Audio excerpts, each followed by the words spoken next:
¿Qué tal? Buenos días. Buenos días a todas las personas que nos saludan. Rodrigo, buenos días. Manuel, Alanis, Nicolás, ¿qué tal? Buenos días. Y vamos a empezar con nuestra clase, como les había avisado, y si no lo había hecho, pues se lo digo ahora. Nos corresponde el día de hoy trabajar todo lo que corresponde a la problemática ética, a los problemas relacionados con ética, pero también nos corresponde hacer un pequeño... Hola Maricelo, ¿qué tal? Buenos días. Ariana, perdón, buenos días.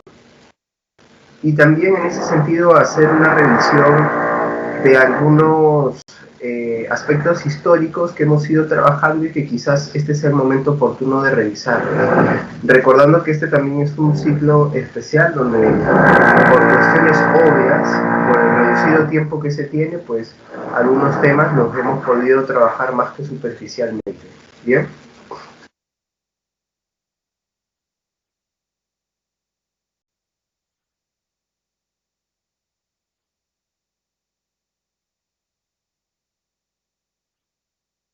Sí, Alanis, pero interfiere al punto que no se me puede escuchar, o sí se me puede escuchar.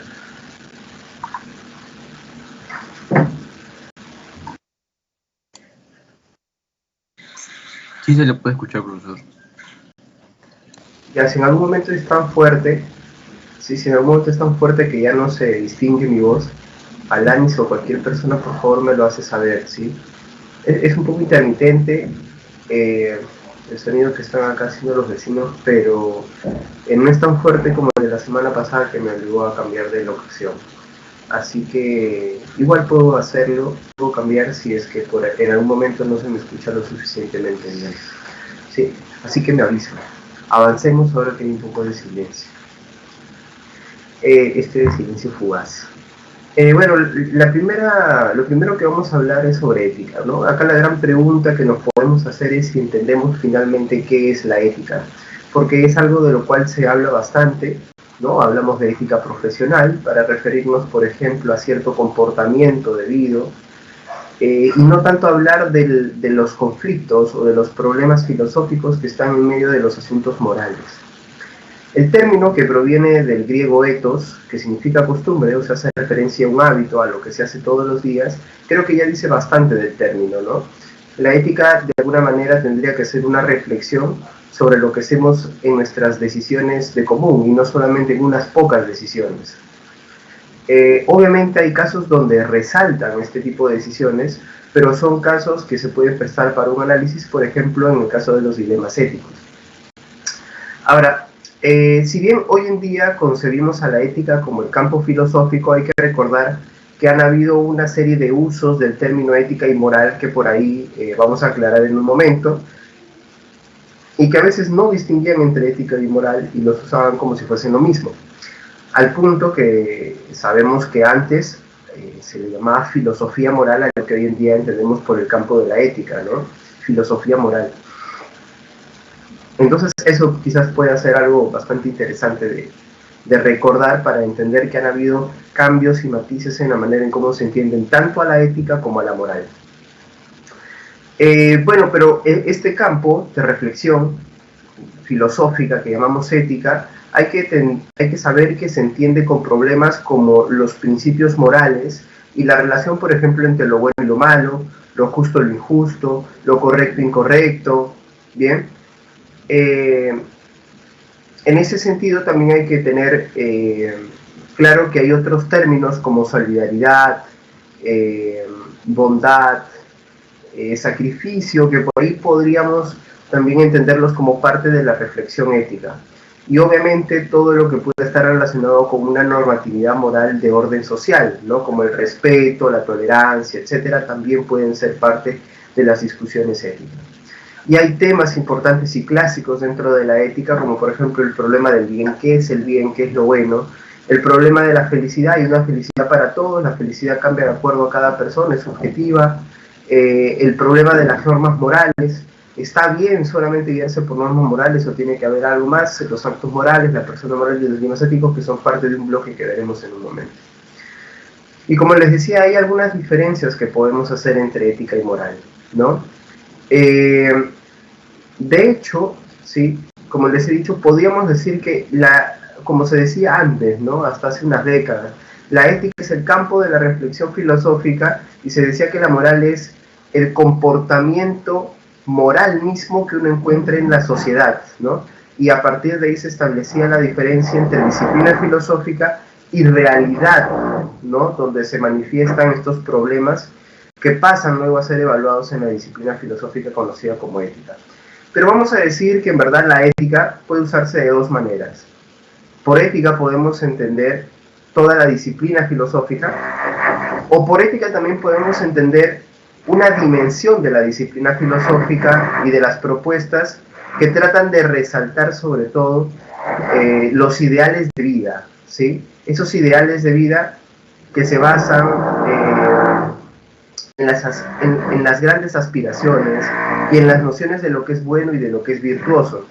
Así, por ejemplo, si yo tuviese el ideal de vida de ser una persona exitosa y económicamente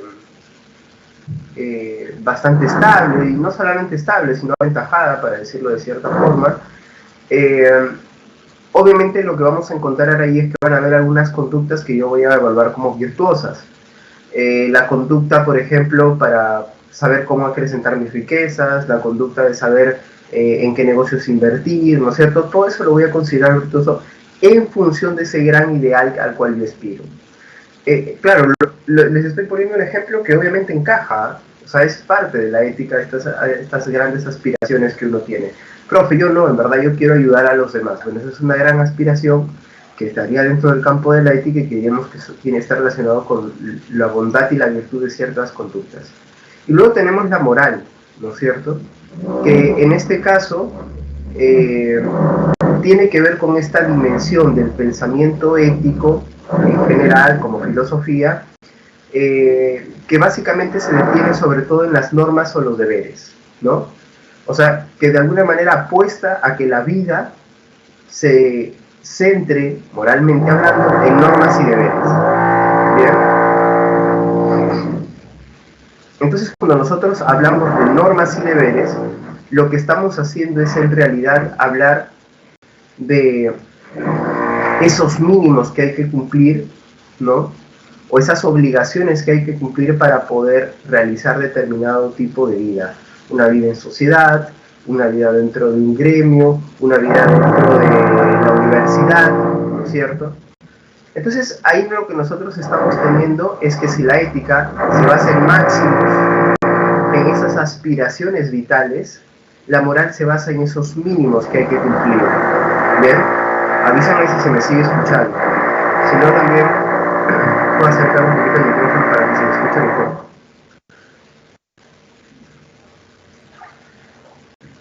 Bien, entonces eso es lo que yo quería resaltar en torno a esta diferencia entre ética y moral. ¿Qué relación deben tener entre ética y moral? Me pregunta para el profesor, ¿la moral estaría dentro de la ética? Depende. Como he dicho, hay dos maneras de entender la ética, como disciplina filosófica en general y como este modelo, ¿sí?, donde la ética se entiende como grandes aspiraciones a ideales de vida. En este caso, no estaría, en este segundo caso, la moral no estaría dentro de la ética, serían como que diferentes ramas. Pero en el caso de que hablemos de la ética como gran reflexión filosófica, la moral sí estaría dentro de la ética, ¿no? Como campo filosófico, la moral sí estaría dentro de la ética. Pero de la otra forma no. Es más, estamos viendo acá las diferencias en la presentación, ¿no? Bien, a ver. Sí, lo que les decía. ¿Qué relación entonces habría entre ética y moral? ¿No? Claro, una es lo que les he dicho, lo que le acabo de responder a Manuel y lo que he dicho para todos, que es el hecho de que la moral tendría que estar dentro de la ética, ¿no? O sea, pensando la ética como disciplina filosófica. Pero lo cierto también es que si nosotros nos detenemos a pensarlo, no pueden haber normas y deberes si es que antes no hemos partido de un presupuesto de lo que es bueno o virtuoso, ¿no? Entonces diríamos que la moral se alimenta de la ética, pero lo cierto es que la ética tampoco se puede desbocar y mandarse y generar las virtudes y las aspiraciones de vida que desee, ¿no? Si no, el nazismo sería válido, pues. Pero hay unos mínimos, hay unas obligaciones que van en relación con la igualdad de los seres humanos.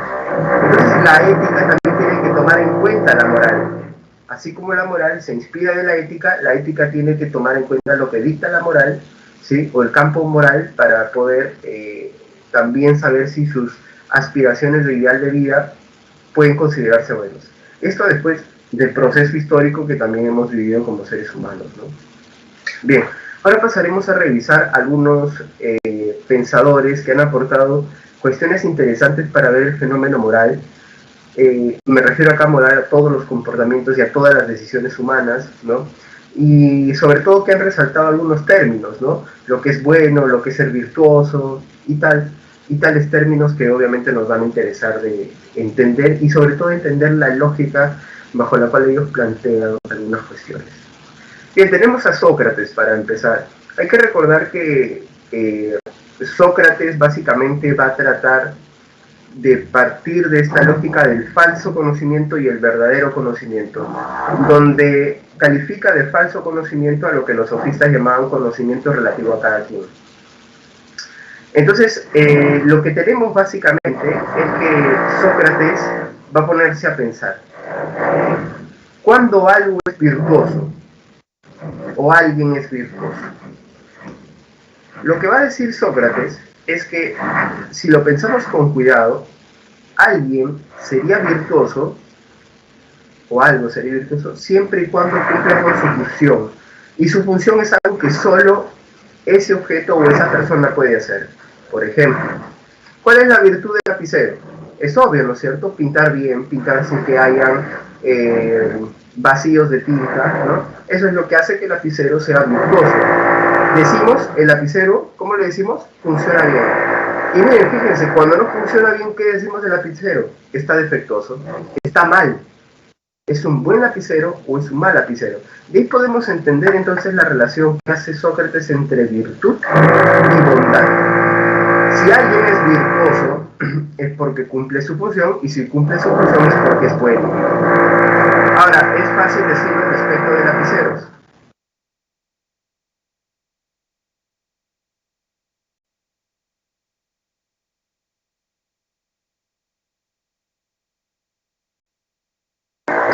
Les decía, es fácil decirlo de lapiceros, pero puede parecer más complejo decirlo respecto del ser humano.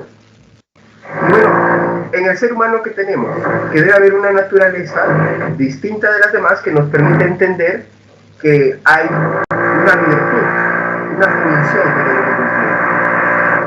Y lo que nosotros encontramos es que el ser humano efectivamente hay una virtud, que tenemos un alma racional.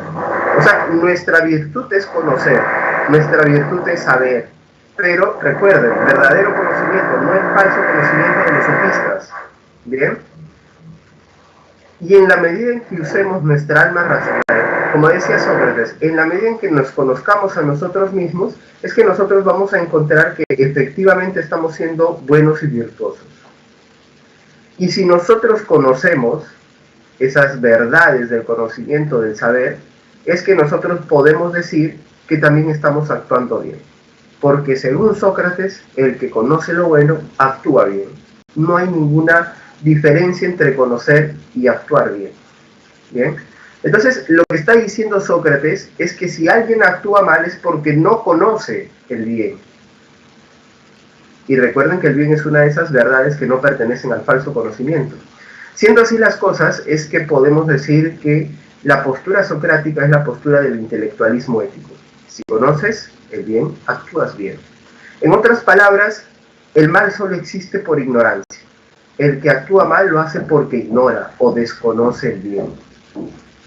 Siendo así las cosas, creo que podemos llegar a un punto interesante, podemos trasladarlo a nuestros días, a un ejemplo, por ejemplo, más cercano a lo que son el formato de preguntas de eco, ¿no? En la actualidad, ¿cómo podríamos aplicar el intelectualismo ético de Sócrates? Pues diciendo que alguien no actúa bien porque desconoce algo, ¿no?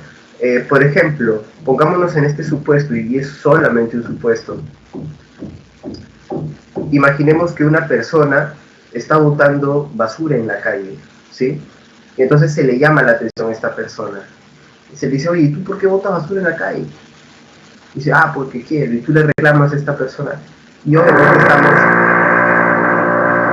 estamos en un hipotético, ¿no? Y esta persona tú le explicas, mira, lo que pasa es que tú botas basura en la calle, estás contaminando y además estás haciendo otras cosas que no benefician. Entonces, ¿qué es lo que sucede ahí? Ahí lo que sucede es que nosotros estamos respondiendo, ¿sí?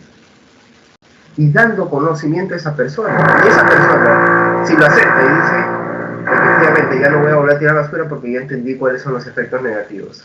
Entonces, ¿qué es lo que tenemos ahí? Así es, ahí lo que tenemos es la figura del intelectualismo ético. La persona actúa bien porque ya sabe qué es lo bueno. ¿Bien? Eso para Sócrates.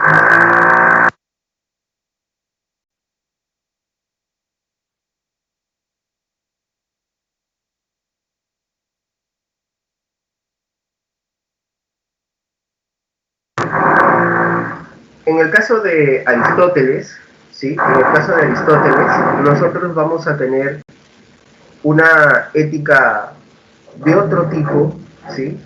Más compleja también que la socrática, y una propuesta de hecho bastante interesante también, en la medida en que para algunos también representa mucho de lo que podríamos decir entendían algunos griegos, ¿sí?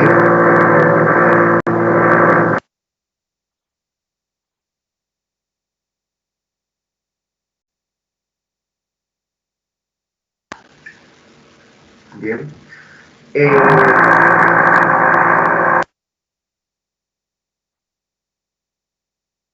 Bueno, el caso de Aristóteles, o su propuesta es que parte por concebir que todas las acciones humanas se encaminan a algún fin, ¿sí? Siendo así, es que decimos que la propuesta aristotélica se conoce como ética teleológica, ¿sí?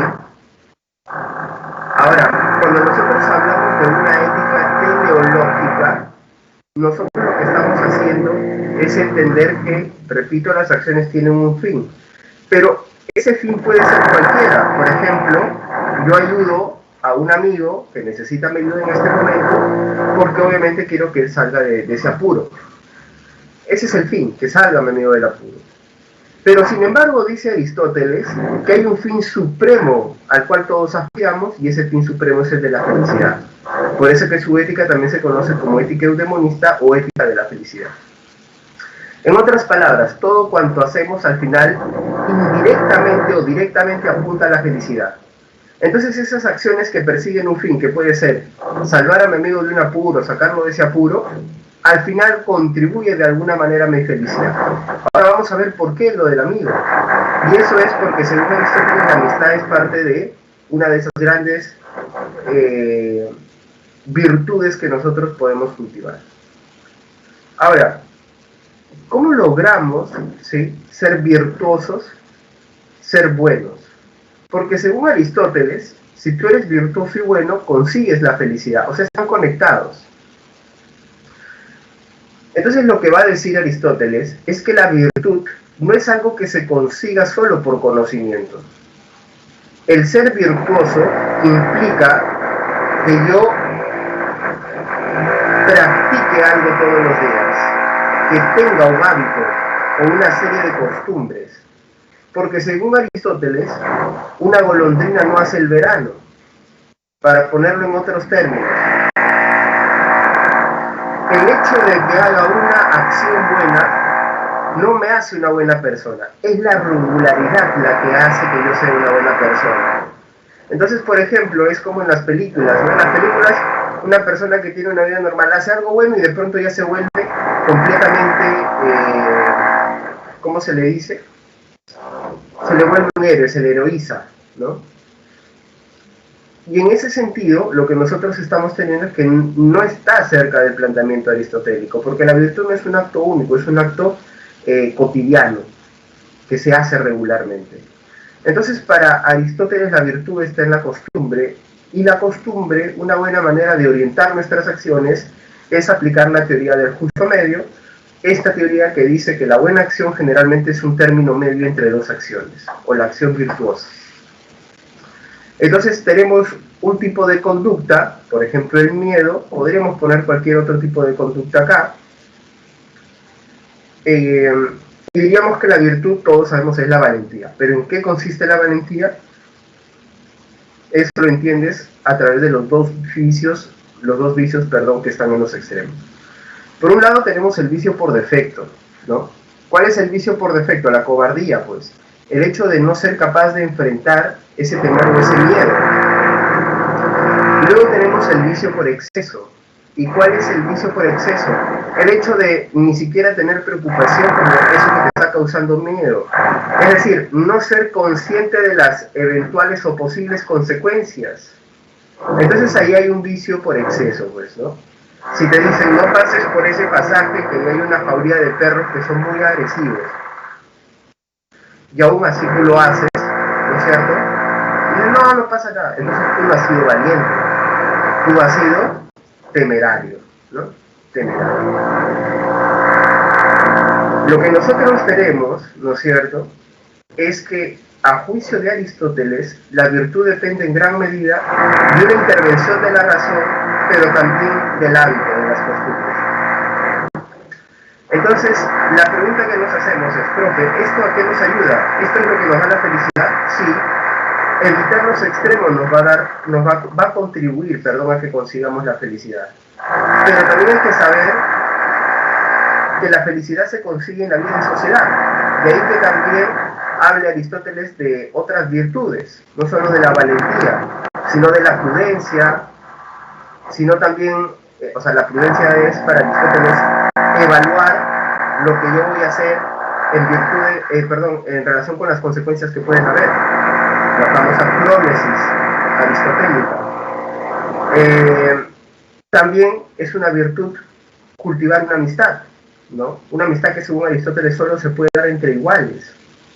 Y obviamente la vida en sociedad es por eso muy importante. Ninguna persona puede ser feliz si su comunidad no está bien, ¿no? Para Aristóteles esto es simplemente algo incompatible y lógico.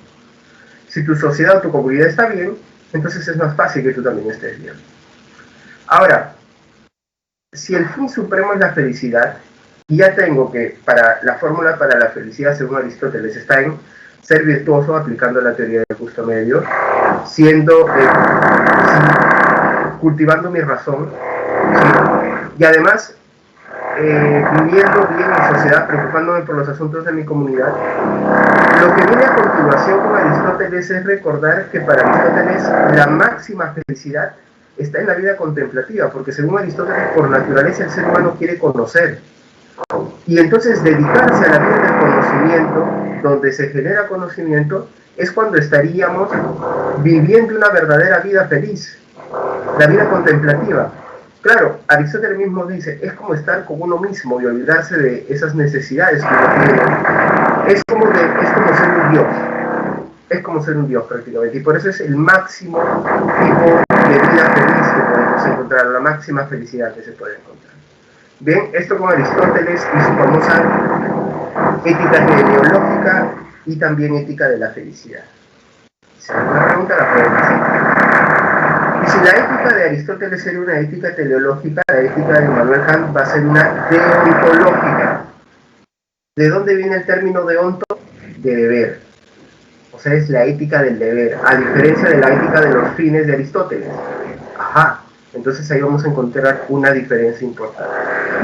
Lo que va a hacer Immanuel Kant como un buen ilustrado es tratar de fundamentar una moral que sea válida para todos los seres humanos.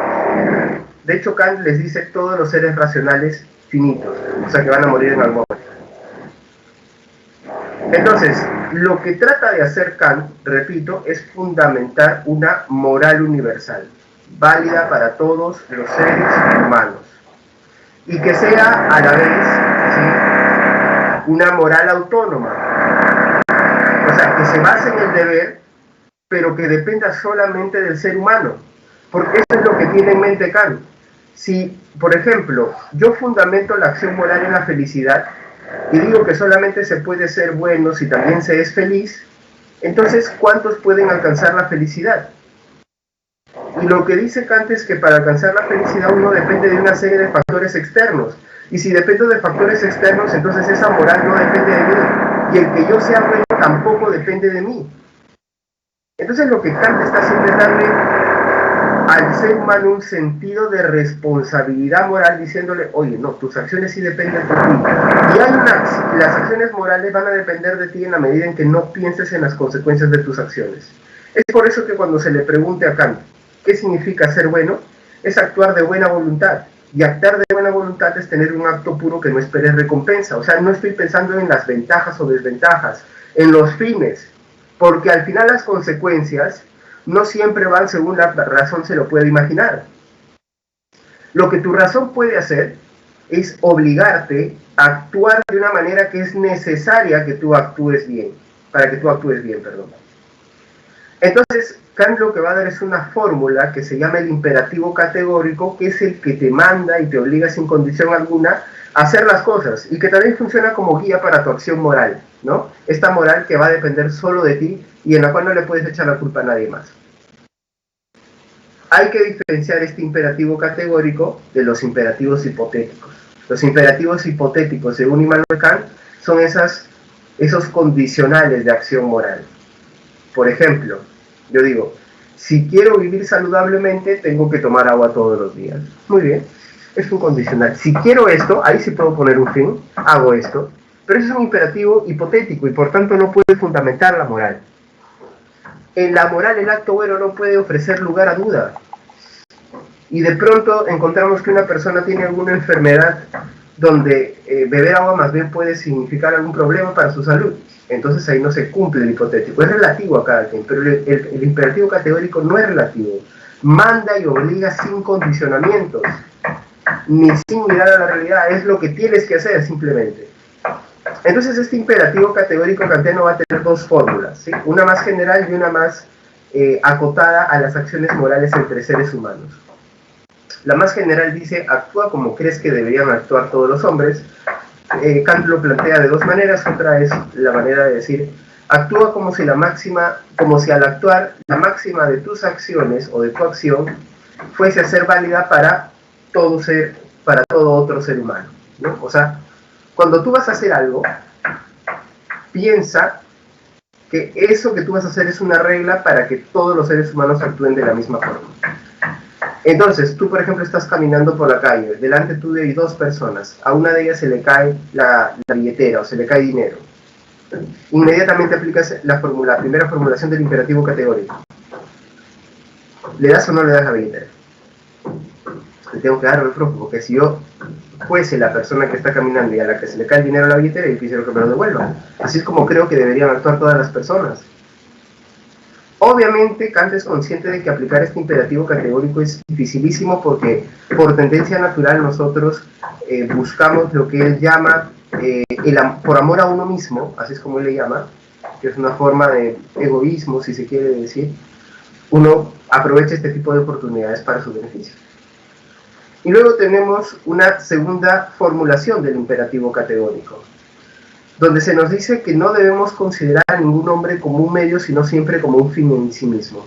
O sea, por mucho que una persona yo la pueda entender como un medio para que yo consiga algo, por ejemplo, yo contrato a una persona para que pinte una fachada, para que pinte la fachada de una casa, y está siendo un medio en ese momento. Pero no por eso voy a olvidarme de que es una persona que tiene sus propios fines y objetivos y que tiene su propia dignidad. Es por eso que Kant está hablando de ahí de que lo consideremos como un fin en sí mismo. ¿Bien? No solamente como un medio, es un fin en sí. O sea, cada vida humana tiene un valor incalculable. Eso es lo que nos está diciendo Kant, básicamente. ¿Ven? Hasta acá Kant, y pasamos a lo que nos va a decir John Stuart Mill. Máximo representante del utilitarismo, lo que va a decir Mill es que las acciones morales se pueden guiar siempre por un único principio ético, que es el siguiente: que la mejor acción es la que produce la máxima felicidad para el mayor número de individuos posible. Por ejemplo, yo comparo, ¿conviene o no conviene que la población se vacune? Y veo que la población si yo hago que toda la población se vacune, el porcentaje de personas que van a sufrir los efectos adversos de una vacuna, los posibles efectos adversos, es un porcentaje menor, ¿no? Un 0 punto algo, o un 1 punto algo, hasta un 2 punto algo. Entonces, ¿qué digo? Muy bien, entonces prefiero correr ese riesgo. ¿Por qué? Porque hay una producción de satisfacción o de felicidad para una mayor cantidad de personas. De esta manera, lo que está diciendo Mill es que lo que importa más en la acción moral es la felicidad del grupo general y no tanto la individual. Ahora, ¿el individuo se tiene que sacrificar? No necesariamente, porque puede estar dentro de esa generalidad y por tanto se termina beneficiando. Para algunos, esta premisa utilitarista es lo que está en la base política del Estado, las sociedades de bienestar, ¿no? Pero acá hay una diferencia importante. Si lo comparamos respecto de Kant, que acaba de decir que no hay que pensar en las consecuencias, ¿qué te está diciendo John Stuart Mill? No, sí se pueden calcular las consecuencias, ¿no? Porque yo sé que si en este momento cojo de 100 personas a 80 personas, 100 personas que no tienen casa, que no tienen recursos, y les digo que les voy a dar casa y trabajo, ¿a esas 80 personas acaso las voy a ver infeliz? No, van a estar alegres, contentas, agradecidas, máxima felicidad. Entonces, lo que piensan es que sí se puede establecer también un grado de satisfacción pensando obviamente en las consecuencias. Y eso es lo que nosotros tenemos que apuntar en cada acción moral, según John Stuart. Bueno, hasta acá la revisión por algunos pensadores que han aportado ideas interesantes al campo de la ética. Y ahora quiero que nos concentremos más en el fenómeno moral mismo. Para empezar, hablemos de la persona moral. Hablamos de una persona moral cuando ésta tiene conciencia, libertad y responsabilidad morales. La conciencia moral que consiste en la capacidad para darse cuenta cuándo estoy actuando bien y cuándo estoy actuando mal, según se considere actuar bien o mal, pero lo importante es que lo puedas discernir. ¿Bien? Segundo, la persona que tiene libertad moral, que es cuando el sujeto decide y actúa de manera autónoma, o sea que no hay alguien que se interponga en su accionar y coaccione su libertad. Esa persona es una persona libre. Obviamente, si hablamos del caso de los esclavos hace centurias, ¿no es cierto? Obviamente nos vamos a dar cuenta de que los esclavos no eran personas con libertad moral. Recuerden que incluso eran enviados a asesinar y hacer actos que hoy en día consideraríamos sumamente inmorales. Ahora, la pregunta es, ¿eran ellos personas que iban en contra de la moral si no poseían libertad moral? Pues creo que la respuesta se desprende de madura, ¿no? Y luego tenemos la responsabilidad moral como una capacidad para asumir las consecuencias de los propios actos, y en verdad es una capacidad automática si es que ya tienes la conciencia y la libertad morales. Si tienes ambas capacidades, es obvio que también tienes responsabilidad moral. Y recuerden que el término responsabilidad viene de la raíz responder, ¿no? O sea que puedes responder por tus acciones en este caso. Entonces hagamos una diferencia, ¿bien? Si existe la persona moral, esto es, la persona que tiene la capacidad de responder de sus acciones, o sea que tiene conciencia y libertad morales, vamos a decir que no es lo mismo ser amoral que ser inmoral. Bien, va a ser inmoral la persona que tenga conciencia y libertad moral, pero que transgreda las normas morales. Bien, esto es una persona que sabe que está actuando mal y aún sabiendo lo hace, pero va a ser responsable de sus actos, ¿no?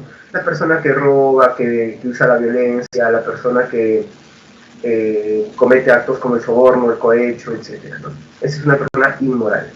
No es lo mismo que la persona moral, porque la persona moral no tiene conciencia o libertad. Por ejemplo, los orates, las personas que han perdido la conciencia, esas personas son amorales, ¿no?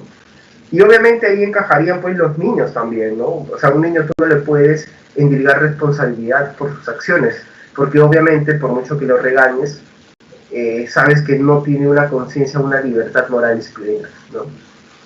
Entonces, ahí la diferencia entre persona inmoral y amoral. Y como personas morales, todos eventualmente tendremos que enfrentar algún conflicto moral, donde buscaremos perjudicar lo menos posible a las personas que nos rodean o a las personas que son parte de ese conflicto, pero obviamente a veces puede ser inevitable. ¿Qué es un dilema ético? Vamos a decir que, a manera de entenderlo, es una narración breve donde básicamente vamos a encontrar una situación que podría darse en la realidad, que tiene un alto nivel de conflictividad moral, para la cual se busca una solución, pero recordando que puede ser una situación imaginada y por tanto poco probable, ¿no es cierto?, o una situación real, o sea, situaciones que sí se presentan, ¿bien? Entonces, por ejemplo, el caso de arriba, que es el dilema ético de los rieles del tren, es un caso típico, ¿no? Claro, abajo hay 5 personas, en el riel de arriba hay una persona, ¿por dónde lo debo mandar? Un utilitarista por donde hay el menor sufrimiento, ¿no? Entonces lo mando por arriba. Pero tomando en cuenta el principio de dignidad, daría lo mismo por arriba que por abajo, ¿no? Porque una persona tiene un valor intrínseco que no es cuantitativo. Entonces 5 contra 1 no necesariamente funciona como en matemáticas. Un utilitarista diría que sí. Y obviamente cambia, por ejemplo, el espectro si a esa persona de arriba la vuelves un familiar tuyo y alguien que quieres, ¿no? Por ejemplo. Y luego tenemos los dilemas éticos reales, que son estas situaciones que se encuentran día a día. Dilemas éticos contemporáneos, como por ejemplo el aborto inducido, entran dentro de los dilemas éticos reales, ¿no? O en algún momento, si tú has sido testigo de una infidelidad y no has sabido si contárselo a tu amigo, ahí también es un dilema ético real. ¿Bien?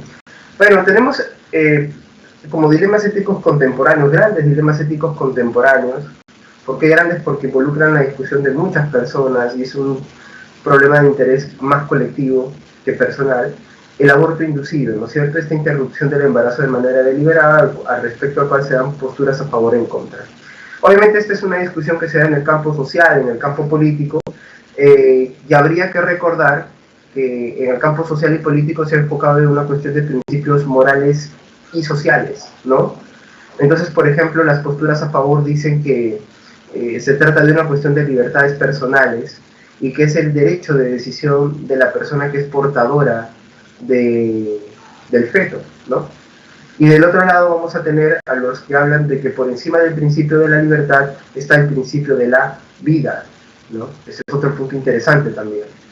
Entonces, esa es la discusión a nivel social y político, un poco que por ahí se ha centrado más la discusión, desde esos principios morales. Pero la discusión que nosotros vamos a ver acá, que se da entre Peter Singer y Robert Spemann, se centra más en una cuestión de orden antropológico-moral. ¿Bien? Porque para Peter Singer, afamado animalista, el feto no es una persona. ¿Bien? El feto no es una persona. El feto lo que es, ¿sí? El feto lo que es un ser humano, pero no una persona. O sea, Peter Singer acá está haciendo una distinción. La persona es la que ya tiene todas las capacidades desarrolladas y por las cuales nosotros podemos llamarla persona. Capacidades por las cuales nosotros les atribuimos derechos, pero también en algunas sociedades deberes. Perdón.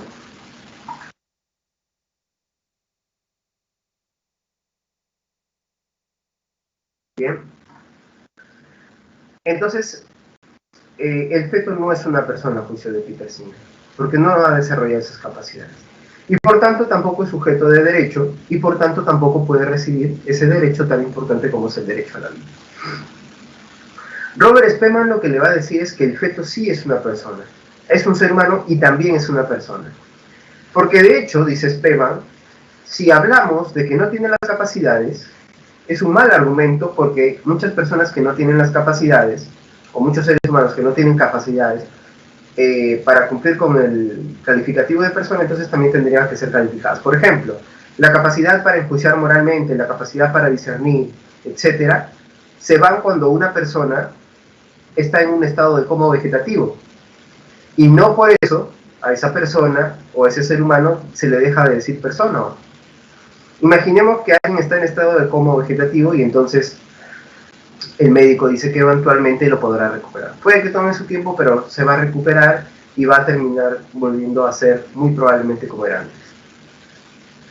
¿Qué dice Spearman? Inmediatamente se le desconecta porque no es una persona y hay que darle paso a alguien que sí es una persona. No. Es la potencialidad también una forma de entender que alguien es una persona. En el estado, usando los términos de Peter Singer, si en el estado de coma alguien es humano pero no es una persona, el hecho de que ya pueda ser o recuperar estas capacidades que lo hacen persona, esa potencialidad ya lo hace una persona. Lo mismo pasa con el feto, a juicio de Robert Spearman. Si tú me dices, Peter Singer, que el feto no es una persona, recuerda que lo va a hacer. Y en ese sentido es que podemos decir que el feto también es una persona, además de un ser humano. Bueno, estas son un poco las discusiones que se dan entre Peter Singer y Robert Spearman, ¿no? O las discusiones que se han dado. Luego tenemos el famoso dilema conocido como el dilema ético contemporáneo de la eutanasia, ¿no? Que en Perú en verdad ha sido un debate poco dado. Quizás también parte de las disposiciones o actitudes que tenemos hacia las personas que pueden enfrentar estos últimos momentos de esta forma, ¿no? Hay que recordar que la eutanasia surge a partir de la petición de un sujeto o de sus familiares de que se le cause la muerte, ya que la vida ha dejado de tener un mínimo de satisfacción, ¿no? O la vida se le ha vuelto insufrible tanto para él como para sus familiares. Entonces acá vamos a encontrar nuevamente dos posturas a favor y en contra, que se ha centrado esta vez más en una cuestión de principios morales y políticos también, ¿no? Entonces, por ejemplo, cuando encontramos la postura a favor, se nos dice que un sujeto tiene el derecho a decidir sobre su propia vida. Entonces, el derecho fundamental que se estaría cumpliendo aquí es el de la libertad.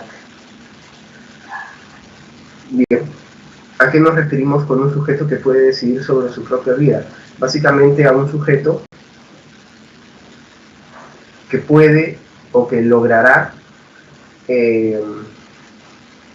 administrar también la cantidad de dolor que es capaz de recoger respecto de sí mismo y de su familia. Bien, entonces esto para la postura a favor.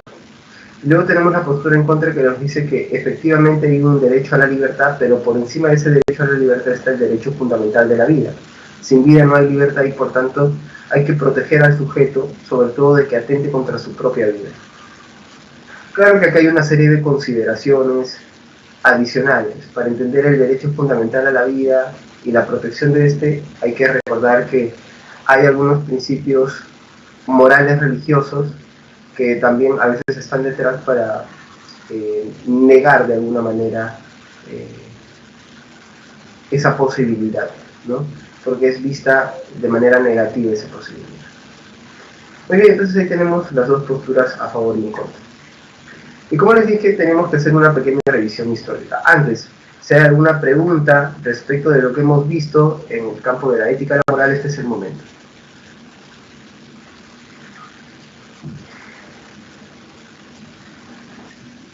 Muchas gracias, hoy.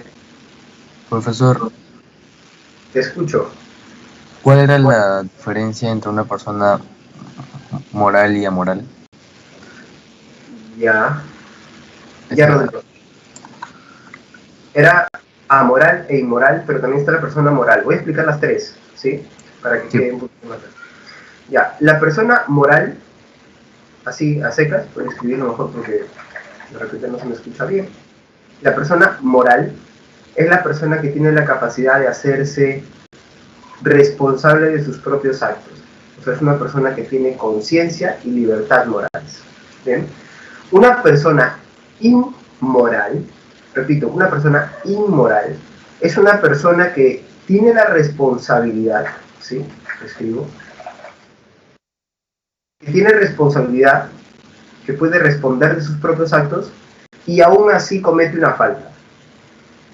Si roba, si comete algún acto de corrupción, si comete un acto de violencia contra otra persona, entonces ahí tenemos una persona inmoral, porque está, ¿qué cosa? Quebrantando una norma. Pero también podemos tener una persona amoral. ¿Quiénes son amorales? Son las personas que no podemos decir que están cometiendo una falta porque no tienen la capacidad para poder ni ser conscientes ni ser responsables de sus actos. Bien, los niños, decía yo, pero por ejemplo las personas que también sufren algún trastorno que les impide discernir con claridad la realidad, ¿no? Recuerden que ese es el motivo por el cual algunas personas que pueden cometer algunos crímenes de lesa humanidad no terminan yendo a la cárcel, sino a veces terminan recibiendo un tratamiento psiquiátrico de nivel mayor, ¿no? Y bueno, esos serían los ejemplos que podría poner para una persona amoral. Espero que se me haya entendido, Rodrigo. Bien. Entonces vamos ahora sí con este pequeño repaso histórico. El nacimiento de la filosofía, más o menos lo habíamos sugerido, tiene que ver con el paso del mito al logos. Esto es, el paso de las explicaciones mitológicas, religiosas, un tanto irracionales. Kelly, ¿quieres ver la diapositiva o quieres que explique nuevamente esa partecita? Me lo escribes. Voy a terminar de explicar y voy con lo que tú me estás solicitando. Entonces, listo. Ahora vuelvo, termino de hacer este pequeño repaso histórico, ¿sí? Me van a quedar poquitos minutos. Les decía, entonces hay un paso a una explicación que va más allá de lo religioso. La filosofía presocrática es ese gran ejemplo, es esta etapa de los filósofos, de los primeros filósofos fisicalistas que lo que buscan es determinar el arjé. ¿Qué es el arjé? Es ese principio desde el cual surge el universo y la realidad tal y como la conocemos, diferente, cambiante, etc. Y por eso ellos buscan explicar también el problema del cambio. Filósofos de esta etapa, tales de Mileto, Pitágoras, Anaxímenes, Anaximandro, Heráclito, Parménides, Demócrito, ¿sí? Y por ahí se me olvidó de alguno, con todas las disculpas del caso para ese personaje.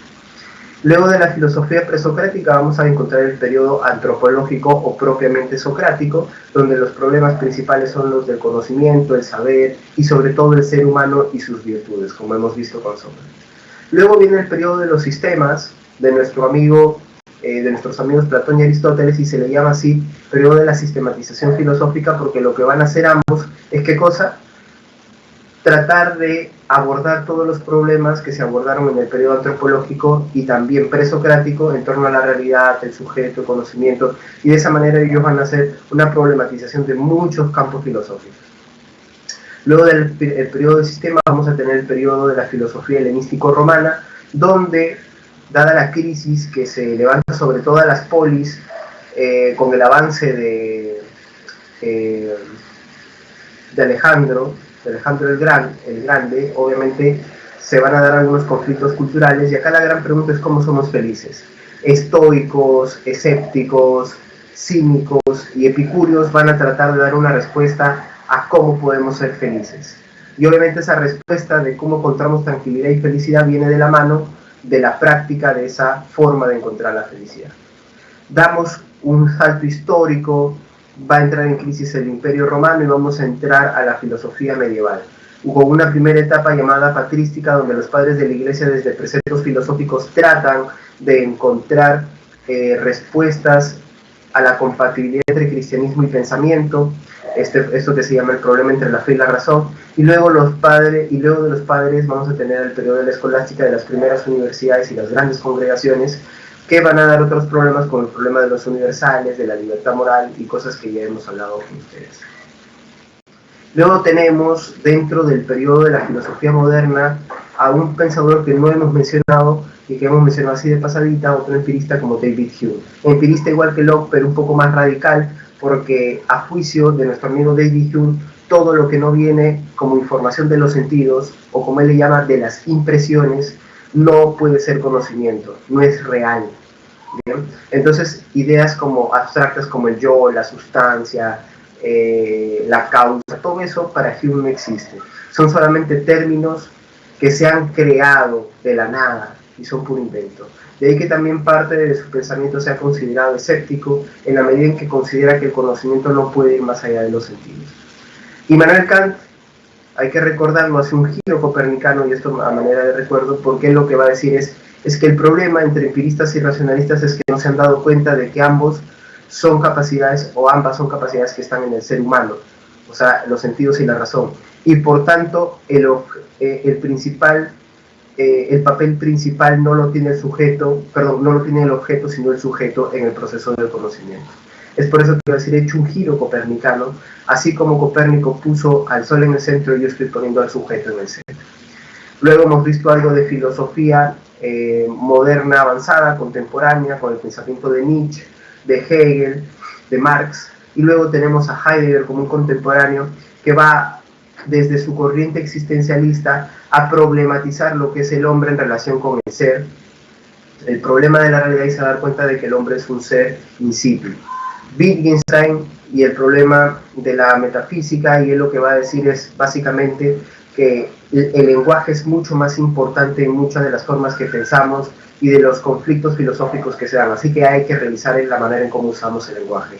Thomas Kuhn nos va a decir que existen algunos problemas al momento de entender la ciencia, y la ciencia no es un constante progreso de conocimiento, sino un cambio de paradigmas. Un paradigma es una manera de entender las ciencias y de hacer ciencia. Cuando un paradigma vence, tiene un nuevo paradigma, ¿no? Es así de simple para Kuhn. Más que progreso lineal, hay un cambio de paradigmas o revoluciones paradigmáticas. La posmodernidad va a ser un fenómeno que nos va a decir que esos grandes relatos no eran más que relatos que tenían un propósito detrás, así que ya murieron. Y hoy en día lo que hay son los pequeños relatos, de ahí que la posmodernidad también se puede entender como un relativismo. Y finalmente tenemos la hermenéutica, entendida como esta corriente filosófica que va a proponer al hombre como un ser interpretativo, y por tanto un ser que está interpretando de manera constante, ¿sí? Y que no deja de hacerlo, interpreta todo. Y aparte de esto, llegarán a la conclusión de que nosotros tenemos una capacidad importantísima, que es la de la conciencia histórica, algo que no se ha tenido en ningún tiempo ni lugar del pasado humano. Para ir sobre tu pregunta, Kelly, perdonen lo apurado, como han visto ha sido mucho contenido el día de hoy. La libertad moral es básicamente la capacidad que tiene una persona para decidir sobre sus acciones morales. Un esclavo, por ejemplo, no tendría esa capacidad en la medida en que sus decisiones dependen de una voluntad externa, ¿sí? Cuando otra persona no puede tener, cuando está coaccionada emocional y psicológicamente también. En ese caso se habla de que una persona carece de libertad moral. Claro, en el campo jurídico funciona de otra manera, pero en el campo moral sí podemos decir que esa persona carece de libertad moral. ¿Bien? La libertad moral es la capacidad de imponerte tus propias normas e imponerte tus propias decisiones morales y ejecutarlas. Si no lo estás haciendo, o no puedes hacerlo, perdón, en ese caso estamos teniendo una ausencia de libertad moral. Igual, libertad moral y conciencia moral, recuerden, están estrechamente unidas. Bien, chicos, eso ha sido todo conmigo por el día de hoy. Les pido disculpas por este ritmo que he tenido que seguir hacia el último. Me quedo acá y le doy paso al siguiente profesor. Chao, chao, chicos, nos vemos la próxima semana. Chao, chao, nos vemos.